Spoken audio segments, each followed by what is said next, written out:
and comments of the hosts and guests are not necessarily those of the station.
Showing you several episodes tungkol po sa mga kaparian, lalo na po yung ginawa natin sa Vatican at sa Rome.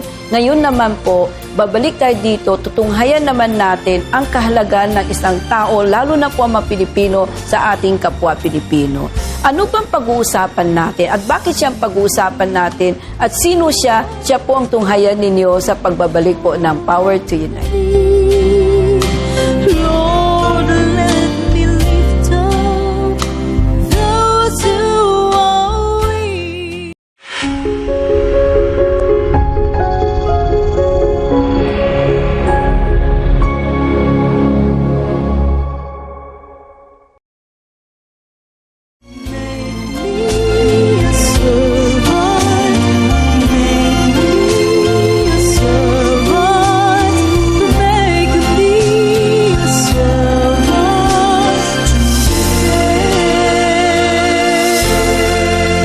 Nagbabalik po ang programa ng Power to Unite.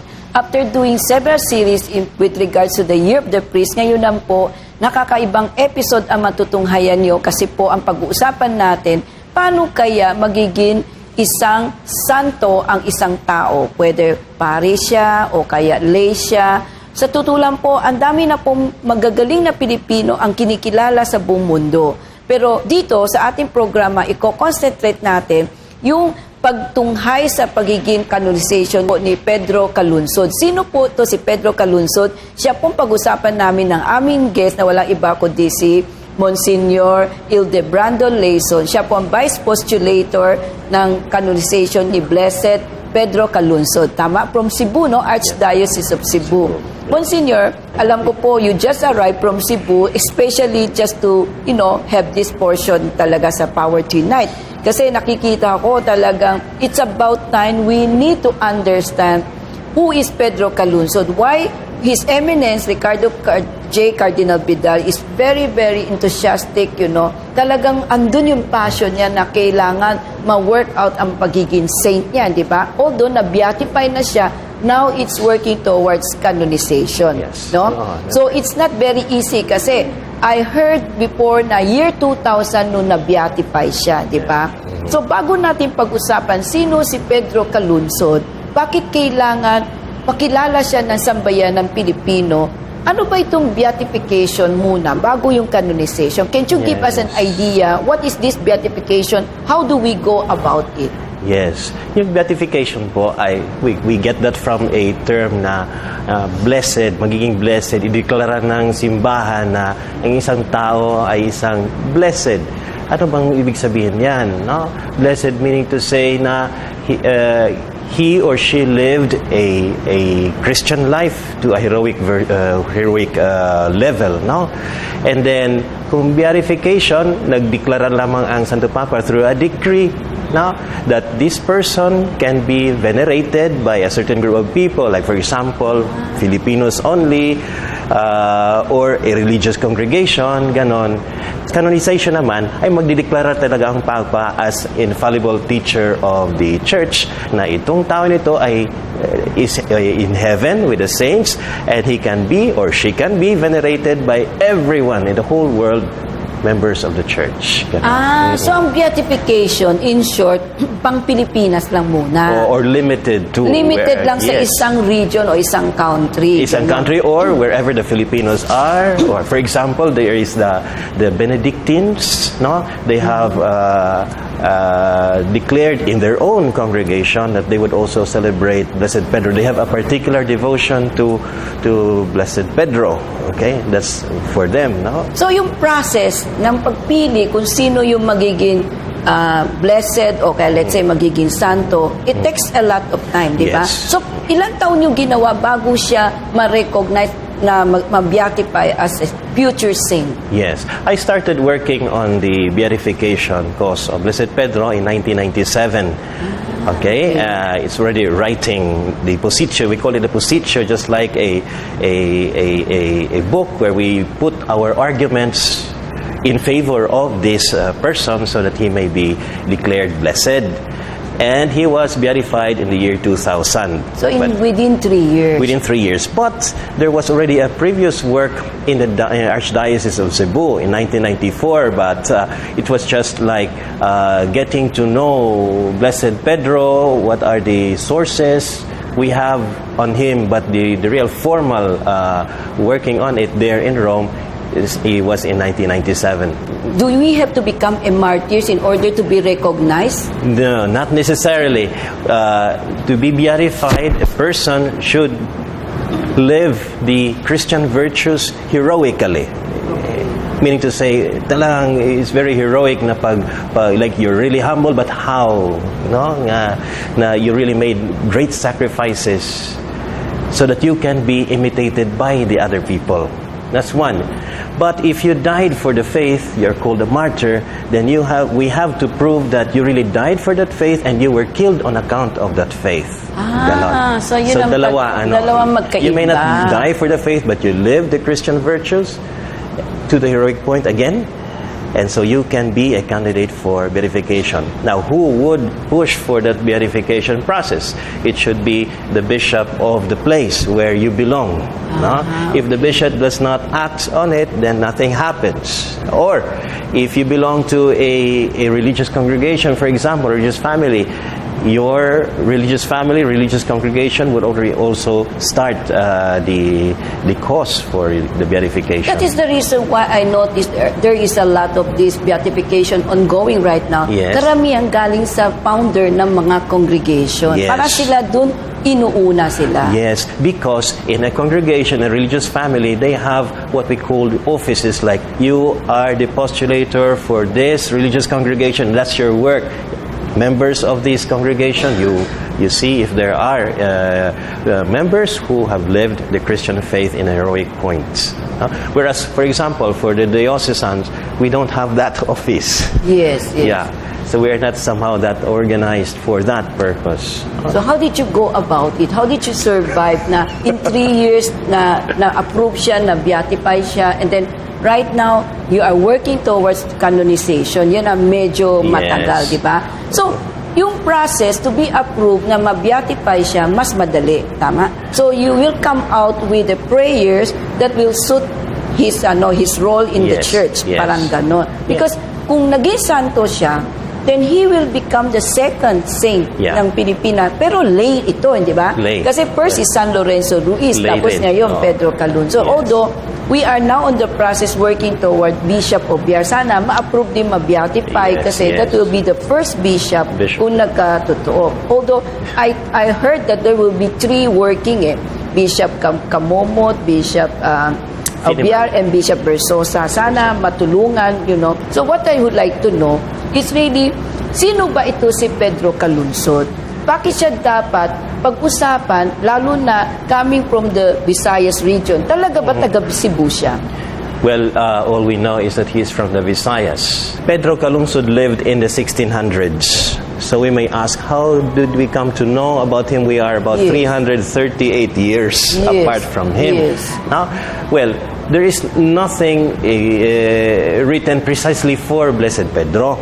Okay. What happened was that the priest named Blessed Diego Luis de San Vitores, he was a Jesuit, and he was the first one to go to Guam, to the Marianas, to evangelize the natives. Okay. Well, he had his companion missionaries, of course, but he was the superior of that first group of missionaries to evangelize the people in the Marianas. At that time, it was called the Drones, and during the time of Blessed Diego, they changed the name to Marianas to honor the regent, Queen Regent of Spain, Maria Ana, and of course the Blessed Virgin Mary. They were so devoted to her, Marianas.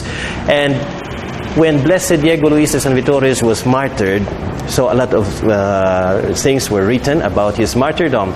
And it was his lone companion was Blessed Pedro 𝗘𝗃𝗿. So whenever we talk about the death, the martyrdom of Blessed Diego, they also include that he was with this boy, and that this boy was killed with him. Okay? So what happened? Blessed Pedro 𝗘𝗃𝗿 was the companion of Blessed Diego Luis de San Vitores in April 1, 1672. 1672. Yeah, it was a Friday.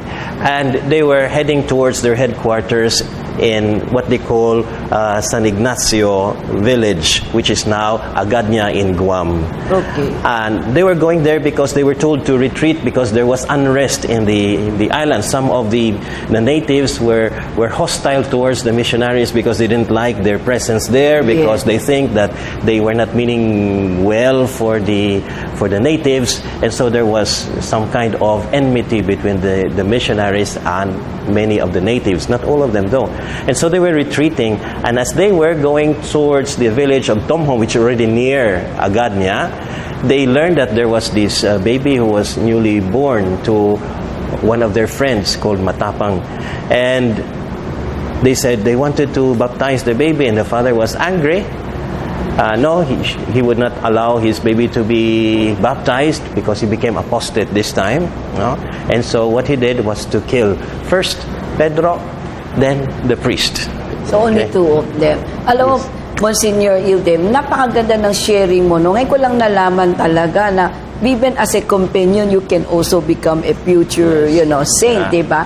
So, napaka-interesting kasi it was something very different. You don't have to do something na yung madrama para ma-recognize. Dito pa lang, by accident, nakikita na yung kahalagahan niya, di ba? Because I think he sacrificed also his life. Pero pag-usapan pa natin yan sa pagbabalik po ng Power to Unite.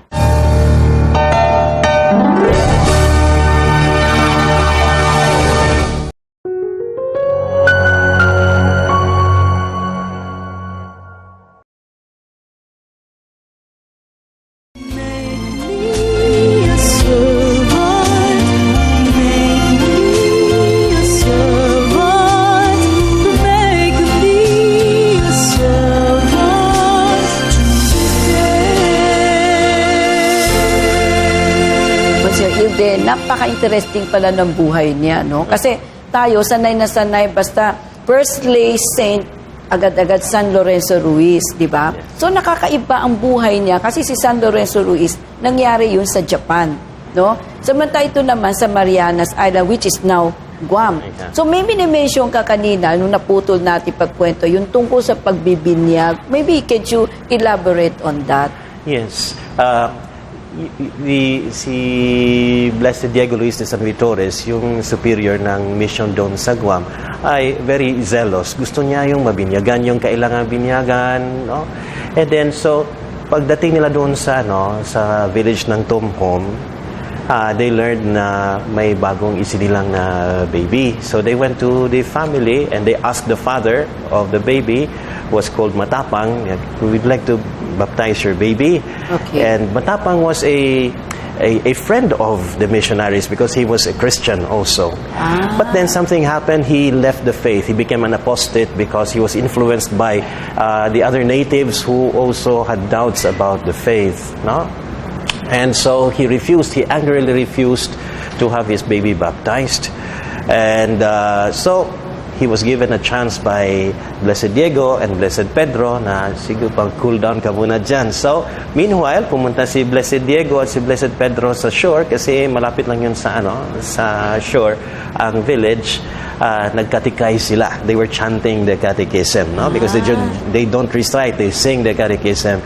And they invited Matapang, you join us. But then Matapang was still very angry and decided to kill the two, no? The missionaries. So it was Matapang who killed them. Yes. And Matapang used to be a Christian. Kasi mga native, may kanya-kanya din mga rituals, which is runs against their, di ba, yung tradition and culture. And to mention that later on also, because there are a lot of problems there that which we can mention later on.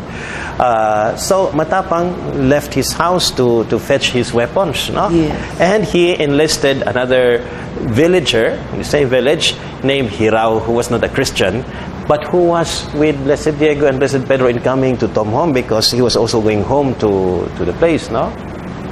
And so he asked this other fellow named 𝗘𝗃 to help him kill the missionary, Blessed Diego and Blessed Pedro. At first 𝗘𝗃 said no because they are good people, no? But then when Matapang said, you're a coward, and so na-pick yung ego ng isa, ni 𝗘𝗃, sige, patay natin. So Matapang fetched his spears, and 𝗘𝗃 took his katana, it's a bolo, no? And so they went, and the first one they saw was Pedro 𝗪𝗃𝗃, who was preaching, who was catechizing. And so Matapang immediately hurled spears at Pedro 𝗪𝗃𝗃. And Pedro 𝗪𝗃𝗃 was so quick to evade the spears, he was moving his body, no? But according to the witnesses, he could have fled to escape because malawak naman yun ang beach. But then he didn't want to leave the priest alone. And so finally, he was hit on the chest by one spear. So he fell, and then 𝗘𝗃 also attacked him and hit his head with the bolo, no? And so he died. After that, they also attacked the priest, and when they already were dead, they were denuded. Their bodies were denuded, and they were brought to the ocean, and they tied a large stone to their feet, and they were thrown into the ocean, and we don't have their bodies anymore until now. Okay? So yung witnesses accounts lang ang nag-rely kayo. Yes. Kasi alam ko, to canonize, kailangan merong yung body, yung mga bones niya, di ba? Dapat may ganon. Since they were thrown in the sea, kaya isn't it, that's one also the reason why, since wala kayo evidence about yung body parts na, kaya medyo natatagalan ang canonization. No. Actually, the beatification was shorter in the sense that for the beatification, we only have to prove that Pedro 𝗪𝗃𝗃 was a martyr. And how? Was he killed because of his faith? Did he die because of his faith? These are two questions. Why? The reason, why was he killed by Matapang and 𝗘𝗃? Is it about the faith or because siguro may utang siya doon sa so pinatay siya? Hindi yan pwede. Or si Pedro 𝗪𝗃𝗃 mismo, did he give his life for the Christian faith or what? No? So we have to prove those two. And there is one more detail because while they were going home already, no? It's crossing from one part of the island, which is the eastern part, to the western part, no? And it took them one day during the night. But it was already very dangerous because they knew anyone could attack them along the way kasi forested yun eh. Yeah. Ngayon, while the others were sent home na, si Blessed Diego gusto niya dumaan muna sa mga villages para magbinyag, magkatikay. So ganun siya eh. Hindi siya gusto nga mag-retreat ka lang o mag-escape ka lang basta nag-escape ka. So ganun ang style ni Blessed Diego. And Blessed Diego was half blind, so he could not move alone. He needed somebody. Yes. So the interesting thing is, while Blessed Diego sent the rest of the missionaries home, what was his reason to pick precisely 𝗪𝗃𝗃 to be his lone companion in this very perilous journey? Yes, yes. No, he had to be led by a rope, no? Yes. Next, he said, I don't want you to bring any weapon at all. The rest had their own bolos, no? Yes. For self-defense. Yes, no? yes. But with Pedro Calungsod, he said, you will not bring any. Okay. And you see, if we knew na it's very dangerous now, so we have to bring at least something for something to defend ourselves. And anyway, this priest cannot see so we could, at least we could hide something. No, but he never do that. That's why when he was attacked, he could not defend himself anymore because he did not bring any weapon. That's his loyalty, sincerity towards the priest. No? And at the same time, his faith, no? Yeah, because he his faith. knew he will not be left alone, di ba? Yes, So yes. I think he was more influenced by Blessed Diego de San Victores, Yes, di ba? that's very true. That's very true because Blessed Diego was a very holy man, holy and so person, you cannot but yes. be attracted to him, no? And so they learned a lot from him, and so that's why Blessed Pedro Calungsod was so loyal to him, even at that moment, no? When who would not be afraid of death? Yes, But yes. he did not run. He did not bring his any weapon at all. And they said, those who knew Pedro Calungsod personally, they said, if only he was bringing a weapon, he could even defeat those two natives. those Si two Matapang natives. tsaka si And you know, Titos, yes. the Gomenians are stocky people, no? And Calungsod, we will talk about that later. No, he was only a young boy. How old is he at that time when he died? Yeah, it is believed that he was about 17 years old when that still happened. very young. He is very, very young. There are descriptions of him that he was a mosito, no, mancebito. These are Spanish terms Yes. referring to a young person. But how old, we don't know. But Yes. we have to refer to the other companions of Pedro Calungsod in the mission. Many of them were teenagers. So you mean to say when Blessed Diego San Victores went to Guam or Marianas Island at that time, so the mission, the people who goes with it are young boys, all of them? How many are Many. Now, it is surmised that there were about 20 who went with Blessed Diego Luis de San Victores. Not all of them boys, but there were also some Jesuits, about 4 Jesuits. And of course, some other lay people who were in Guam, but were Filipinos, who could be interpreters as they start the mission, because it's another language there. They have to Yes, learn the yes. Chamorro language, Yes. and so they have these interpreters too. In fact, the reason why Blessed Diego Luis de San Victores did not go straight to their quarters during that very difficult moment, it was because one of their interpreters got lost.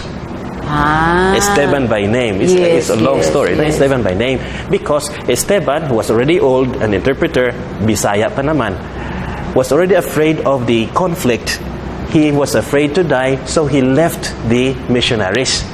So siyang unang parang tumakas na Yeah, and many others. Yes. Of course, Alam mo, there were many others. I'm very curious kasi the names are, of the natives are Matapang, Quiros. Parang may Pilipino, o Yes. Malaysian. No? Yes. So we will come back, sa, Yes. to discuss about it. Kasi talagang nakikita ko may role ang Pilipinas yata sa evangelization sa buong mundo. Yes. We will come back po dito sa programa ng Power to Unite.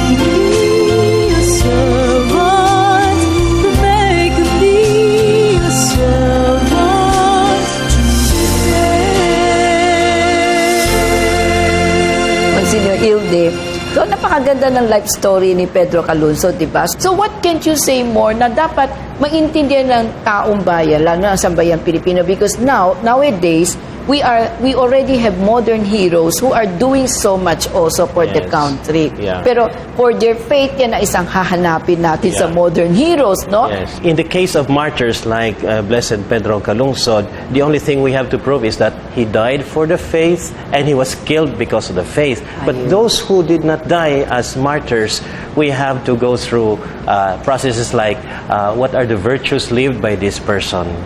And did they live these virtues to the heroic point? Talagang grabe talaga na manifestation of that, no? Okay. And then, plus, after having verified na talagang they lived all this Christian humility, charity, etc., no? They have to have at least one miracle. One miracle na i-perform through the intercession of these candidates. Okay. Yeah, yan ang mahirap kasi you cannot just, to prove that there really is the intercessory power of this. So meron ba nung na-beatify siya, meron bang proof na may intercession ginawa si Pedro Calungsod? In the case kang Blessed Pedro, although there were many reported mga favors, but that is not what we were needing at the time for the beatification. All we needed was to prove by arguments, using the documents available from that moment, that he really died for his faith and that he was killed because of his faith. When His Eminence received the news that he will be beatified sa year 2000, di tuwang-tuwa ang Archdiocese of Cebu, the preparation. How is it? Must be very expensive to do that, no? Yeah, in fact, very expensive because you have to spend in the currency of Europe, no? Yes, and then in peso, that is already very big. And not only with the preparations in the Vatican, but also bringing people to the celebration, that also costs a lot. What really happened after the death of Blessed Diego in 1672, there was immediately a process for his beatification in 1673. Okay. That's only about 10 months after the death. But during those times, ay mahina yung communications natin. Wala tayong mga fax. Dapat ipadala pa yung mga communications through the galleon. And the galleons are not motorized. They just use the wheels and the pala. So it took a lot of time. In fact, the news of their death arrived in Spain a year later. That was how slow it was. And so, because of the conditions during that time, the beatification process for Blessed Diego was not realized. Then, there was this celebration in Guam for their 20th anniversary as a diocese. And they wanted to trace back how the visualization started. And so they cannot but find out that there was this Blessed Diego Luis de San Vitores. Okay. And so when they found out that there was this holy priest, they started the cause again. Ayun. So nauna siya talaga. So it took them 5 years. In 1985, the Blessed Diego was beatified. At that time, there was this synod of bishops, and the Cardinal Vidal was there. And so they attended the beatification of Blessed Diego. After the ceremonies, the Archbishop of Guam, Archbishop Flores at that time, approached the cardinals telling him, "Do you know that this priest had a companion who was a Bisaya?" And so Cardinal Vidal nagulat. Talaga? That's to show the interest. Alam mo, Monsieur Ilden, napakaganda. Siguro igagawin na natin another part, no? So, dahil po bitin na bitin tayo dito sa buhay ni Pedro Calungsod, tunghayan po ninyo sa pagbabalik namin next week dito sa programa ng Power Tonight ang Part 2 tungkol po sa nalalapit na canonization ni Pedro Calungsod. Goodbye.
nabitin po ba kayo last week tungkol po sa presentation namin sa buhay ni Pedro Calunsod?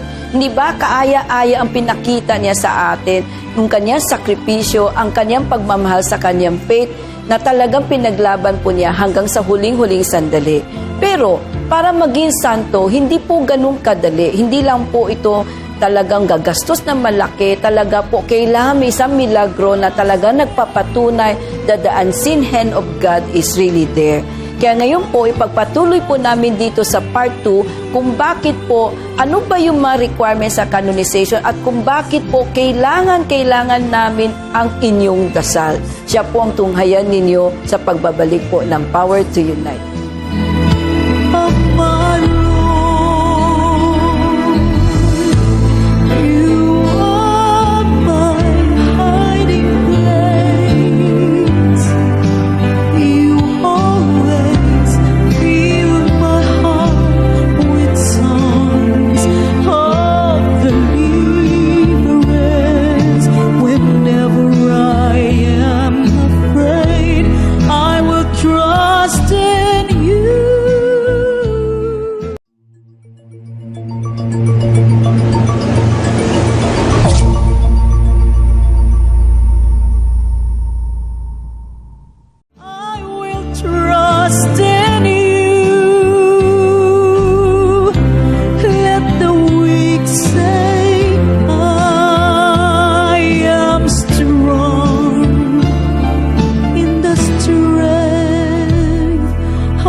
Dito na naman po ang programa ng Power to Unite. Actually po, ito na po ang part 2 po na pinag-usapan namin nung nakarang linggo tungkol po sa buhay ni Pedro Calunsod, ni Blessed Pedro Calunsod. Sino siya? Bakit po namin tinutunghayan? At bakit po natin sinusuportahan siya? Siya po ang subaybayan niyo sa pag-uusap namin ngayon ulit ni Monsignor Hildebrando Leyson ng Archdiocese of Cebu. Siya po in charge dito din sa shrine ni Blessed Pedro Calunsod sa Cebu. Napakaganda po. So if you have time, please go and be there. You'll be proud of it. Monsignor Hilde, yes. Alam mo po, natutuwa ako kasi napakaganda lang sharing mo kasi, we know only about San Lorenzo Ruiz, lalo kami taga Maynila. Pero when you talk about Pedro Calunsod, parang very hazy kami. So when you shared last week about his life, talagang malinaw na malinaw. Kaya pala siya tinawag na blessed. Bakit siya na-beatify? Kasi for Blessed Pedro Calunsod, nakita mo yung kaniyang faith hanggang sa huling-huling sandali, hindi niya iniwanan. Yeah. Diba? Yes. Kahit na in terms na andun na yung peligroso, yung mga natives, gusto na sila patay, nakaiwas man siya, pero nanindigan siya eh. So, since nakwento mo na ang dami nag-attend dun sa Blessed, nung beatification ni Blessed Pedro Calunsod sa Rome. Yes. Kaya masaya, no? Yes. Yung at that time. Ngayon naman, so from 2000, na-beatify siya, and then you are now working toward his canonization. Yes. Ang pagka-canonize, to become a saint, mas mahirap, di ba? Kasi ang criteria is not that easy anymore. What is the problem that you encounter? Bakit ganun kahirap ang canonization? Ano ba itong canonization? Yeah, we already said last time, last time. Yung canonization, ang Santo Papa mismo ay gagamit siya sa kanyang infallible powers to teach, no? And he would declare formally that this person is a saint as it is now in heaven and is in the company of saints, and all of us, all members of the church, can venerate him now. No? Pag na-sanction na yan. So, because of that na the Pope uses his infallible authority, we have to make sure na itong proseso natin could be really very, very strict. No? Okay. Kasi kung magkamali, so it's very natural na ang Vatican should be very strict about that because the Pope is going to declare it formally, infallibly. No? Now, what do we have to present to the Vatican para magiging santo, ma-declare na santo? No? There has to be a miracle, one major miracle. No? It's not easy to find a miracle because, as they would say, in 100 favors, only one could be a true miracle. Yes. No? And usually the miracle na mas madali na i-process yung mga medical yung mga healings kasi Yes. ma-documented yan nasa hospital yung mga documents, so you can easily trace. Now, in the case of Blessed Pedro, there are of course many favors na ipresenta Granted. sa amin. Okay. Pero I will be the first maging strict because we have to ask questions. Bakit ganon? Na-healed? Baka dahil sa sa gamot. Yes, No, hindi yes. yan. If it can be scientifically explained, no? Then it's not a miracle. Of course, everything is grace from God, no? But what we are looking for is that something very, very supernatural. Na so supernatural na halimbawa, putol yung paa mo. Yes. Pagkatapos, you ask Blessed Pedro na matulungan kayo, then little by little, nag-grow yung paa mo. That's impossible. Pero Yes. that's the miracle, no? There could be cases like terminal cancer. Yes. Then all the doctors would say, ay, hindi na pwede ito. And then suddenly, after invoking Blessed Pedro, there's no trace of cancer. Not because of the chemotherapy, but because there's something supernatural that happened. Unexplainable. It cannot Even explain. the doctors, the scientific, world cannot explain. Yes. Diba? I heard kasi, ang isang criteria doon, when it comes to medical records, na sabihin natin, ang daming doctor nagsabi, terminal ka na, wala nang cure, walang pag-asa, stop taking medicine, total, you just wait for your moment, gano'n. Tapos biglang na-heal, at kung na-vouch at na-justify talaga na it's not the medicine, it's not the doctor's kundi makikita na it heals by itself because of prayers. Through Yes. prayers yun, di ba? Yes. Meron Yeah. kayong prayers na Yes, binibigay prayer. na. So kung that proven truth at hindi ma-explain scientifically speaking, I think isa din magiging reason Yes. pwede na siya i-canonize. Yeah, and the process is not that quick also because for example, may magpresenta sa akin na na-healed ako, okay, but then who is your doctor? Okay. And even if that doctor says, in fact, I cannot explain anymore, it's not only that. I have to gather other doctors if they agree with that. Halimbawa, there was one case na the surgeon mismo, he was operating a man with a big tumor in the stomach. It was hard. He said, this is malignant. Because I am the surgeon, I held it by my hands. Okay, that's fine. Then we invited about 20 doctors.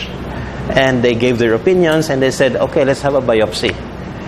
We sent the biopsy, one to the States, another in Manila, another in Cebu. And we didn't tell these hospitals na yun ang gusto namin na we just want to know what this. And then, after months, we received the responses. And it says, not malignant, not malignant, not malignant. Okay, even if the surgeon was there, we were not there during the operation, even if he was so convinced that it was malignant, but these others do not agree. So, I cannot accept that. So, it's that one. Even if just one would object there in Cebu, we cannot proceed. Now, And it costs a lot of money, no? Yes, This just to prove lang talaga whether it's a miraculous things or not. The documentations. Gagastos pa rin, Documentations, and then to send to these hospitals, gano'n, no? And then, for example, all the doctors in Cebu have agreed that this one is supernatural. We cannot explain it anymore. Okay. But then there will be another team of doctors in the Vatican. Ayun. Experts in that field. And they will discuss. If they don't agree, and then di pa rin pwede. You have to start all over again.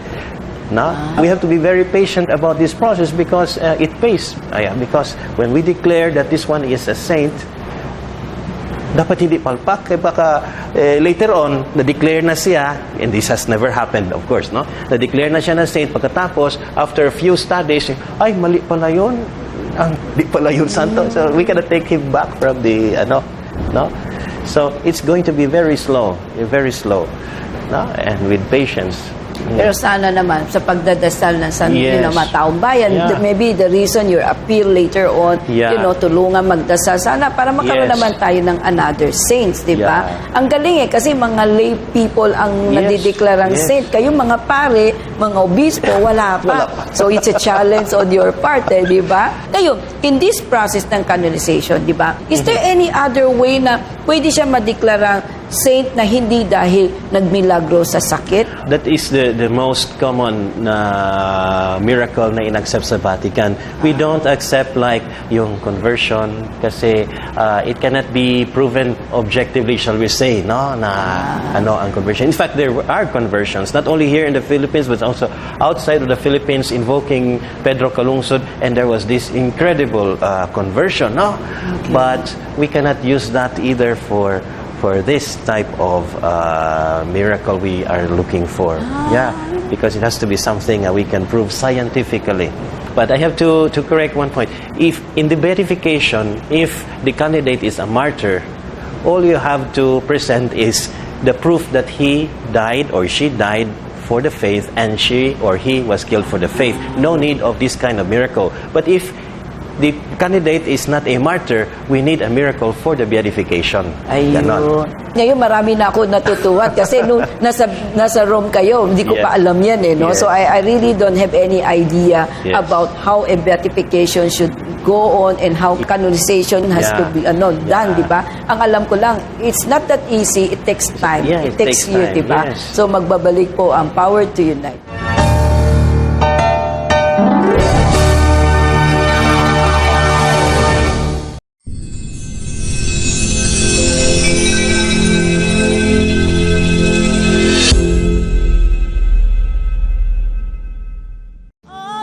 Trust in you.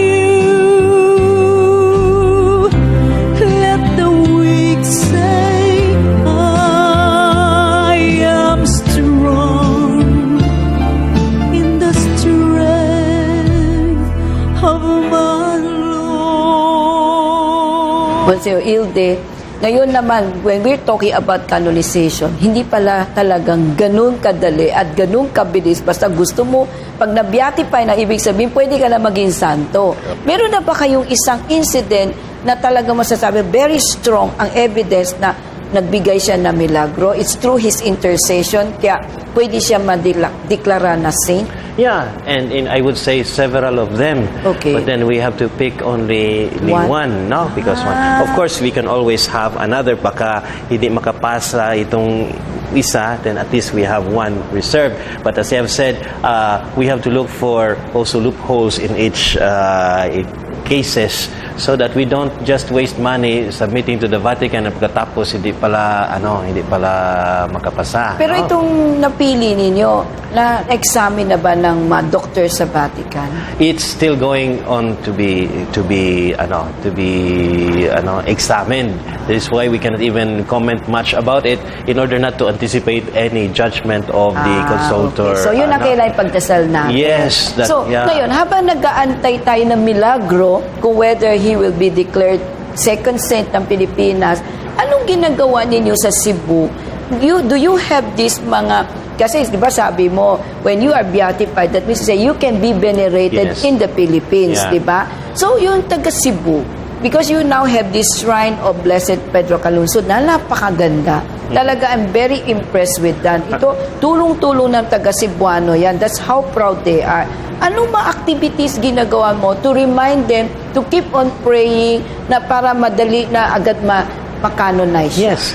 Right after the beatification in the year 2000, there was this big Thanksgiving Mass in Cebu, wherein all the patrons of all the parishes in Cebu, there are about 280 parishes, all the patrons in a procession were coming, no?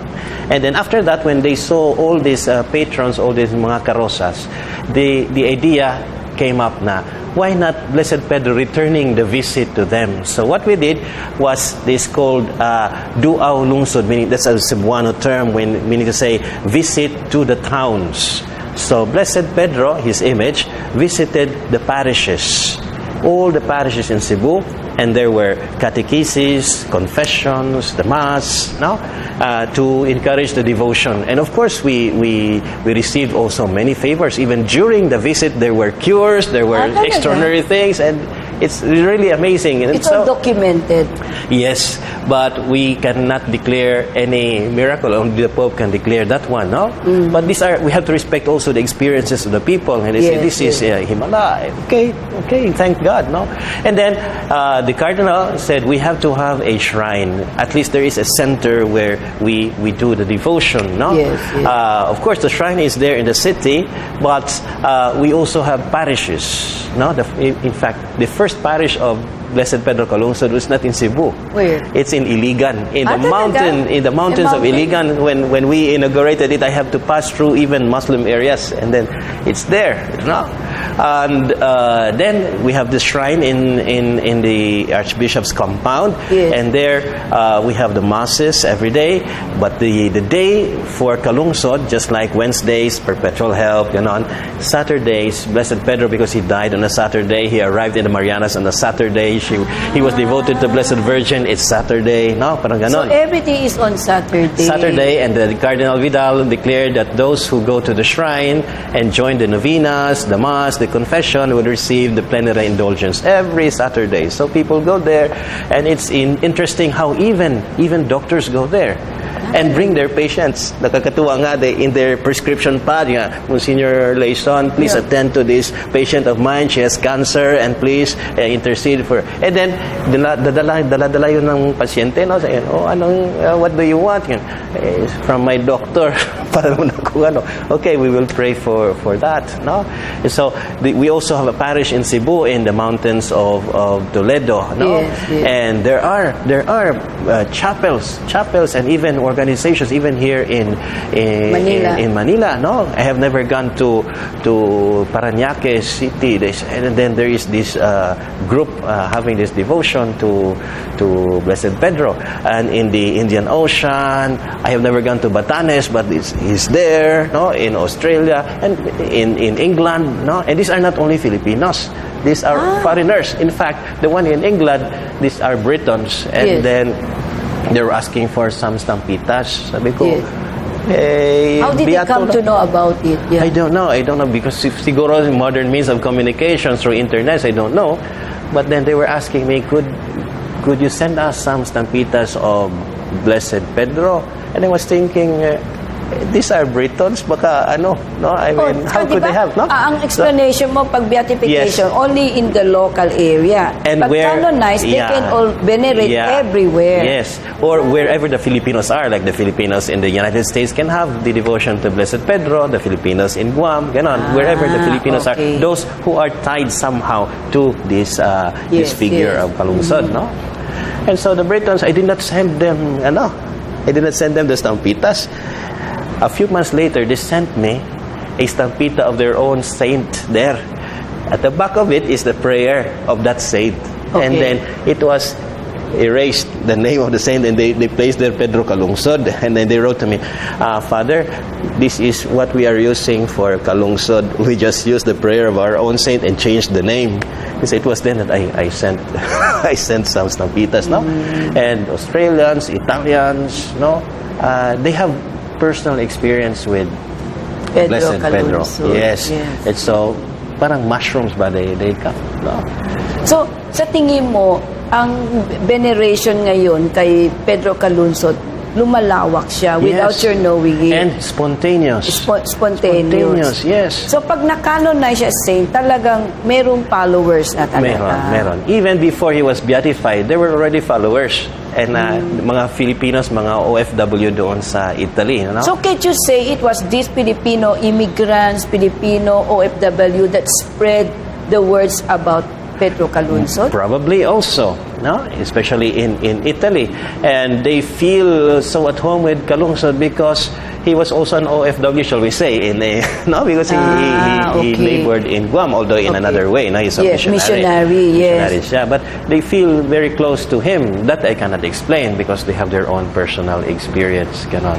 So, napakaganda pala talaga, no? So, to think about it, talaga pala His Eminence, Cardinal Vidal, di ba? Talagang very passionate siya na i-push through ito, i-work out ito. Sana, bago man siya mag-retire, madeklara na siya. It would be nice to see him back again Yes. in Rome, di ba? Yeah. Kasi siya yung nag-attend sa beatification. Yes. So, isang dream din niya makanonize. Yeah. So, can't you show us, siguro, we will show it to the viewers, yung istampita ni Pedro Calungsod, yung prayers. Di ba? Yeah. So, siguro, afterwards, we will have it sa footages para maintindihan nila bakit kailangan ipagdasal si Pedro Calungsod and that we have to be very proud of him kasi siya yung isang nagre-represent sa ating mga Pilipino in other countries, di ba? His life must be a big challenge to us. What do you think? Yes. In fact, if we talk about the faith, nothing happens by accident. No? Yes. Imagine, Pedro Calungsod lived in the 1600s. He died in 1672, and he was forgotten for 300 years because there was no trace. No? Why is it that only during our time now that he pops up? So our Lord is somehow challenging us through the figure of Blessed Pedro Calungsod. And what was his life? I would like to sum it up as knowing our faith. He was a catechist. Marami tayong mga, Catholics, but how much do we know of our faith? How much do we know of our catechism? Yes. That is why we have problems with our doctrines, our moralities in the society, because we are not aware of this. Many of us are Catholics, but we have problems with those. Yes. And the same problems encountered by Calungsod during their mission in the Marianas about morality also there. No? Okay. Then, not only knowing your faith, you have to live your faith. Yes. It has to be a lived faith. And that is manifested in the life of Blessed Calungsod. He was a catechist, but he lived his faith. And we have to share our faith. That's why he left as a young boy. He left his family, his homeland, just to go and let other people know about the faith he discovered. No, he was so convinced about that faith and even willing to die for that faith. So we know our faith, we live our faith, we share our faith, even dying for that faith. Now, we not say that we have to face the spears and the katana, no? It was accident. Yeah, but we can always die for our faith every day. Itong mga difficulties for example, if you want to share your faith to others, i-snub kayo. You have to bear that one. That's part of your suffering, of dying for the faith. You have a lot of temptations, but you know that the doctrine of Christ prohibits that one, and so you struggle hard. That's another way of dying for the faith. Yes, of course, if you're given the special grace by God, like Calungsod, you can even die. You spill your blood for the faith. And Yung when you die for your faith, which is happening right now, dun sa persecution nangyayari sa mga Yes. Christian world, Yes. diba? Yes. Alam mo, Monsignor Ilde, I'm learning so much in our 2 episode talaga. Kaya dapat lang talaga may part 1, part 2, pero magbabalik po ang Power to Unite.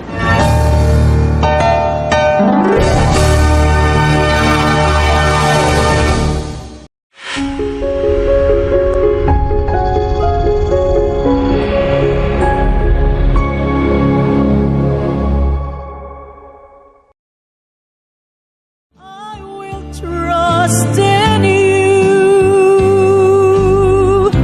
Let the weak say, I am strong in the strength of my Lord. Monsignor Ilde, short message, what you like to remind to the Filipino viewers? yes, I would like to begin with my personal experience with Calungsod. I was all the while in Rome when they started knowing Calungsod in Cebu, in the Visayas, and when I was presented by a prayer card for Calungsod's beatification, I said, bakit ba do we still need another saint? Marami na tayong mga santo eh. No? Not knowing that years later I will have to work on it. No? My message is God wants to say something to us, Filipinos and everyone on the Christian world, that we have rediscovered Calungsod today in our time, so that we may learn our faith. No? Strive to learn our faith. We may strive to live our faith and to share that faith to others, and even be willing to die for that faith. No? And if we have this Bisaya who has become a saint, just like is going to be proposed to be a saint, just like Saint Lorenzo Ruiz here in Manila, that means that we also can be saints. No, these are not imported saints, but just like us. And so it's a challenge for us that we also must become saints. Saints that can be canonized. Saints that can one day be placed on the altars. So tingnan natin yung mga mukha natin sa mirror. If we are, we can be saints. If not, then we have to do something, because that is our goal. That is what God wants us to be, to become saints, and that we inspire others to live our faith also, to die for that faith. Totoo po ang sinabi mo, Monsignor Ilde, may message po, may mensahe po ang Diyos sa atin. Na kung si Pedro Calunsod, so young at age, he has the courage to travel from one place. At that time, 1600 years, ang communication, ang pagbiyahe sa barko takes years bago makarating sa isang isla. Pero in-endure niya dahil po sa pagmamahal niya sa kanyang paniniwala na may Diyos po sa buhay niya.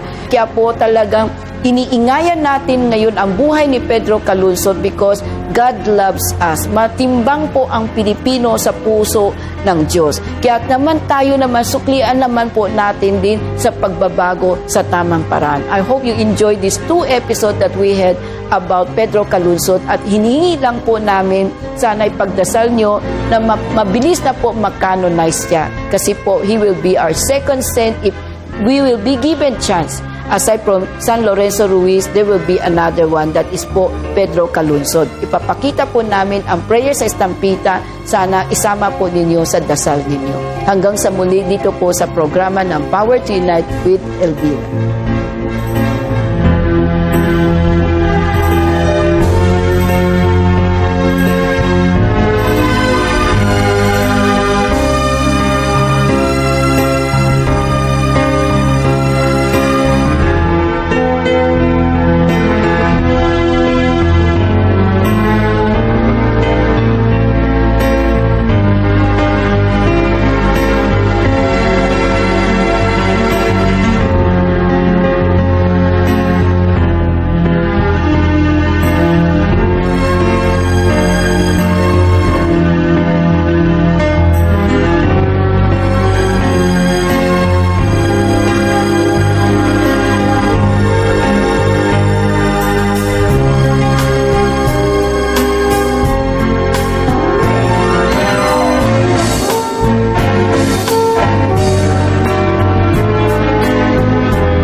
The views and comments of the hosts and guests are not necessarily those of the station.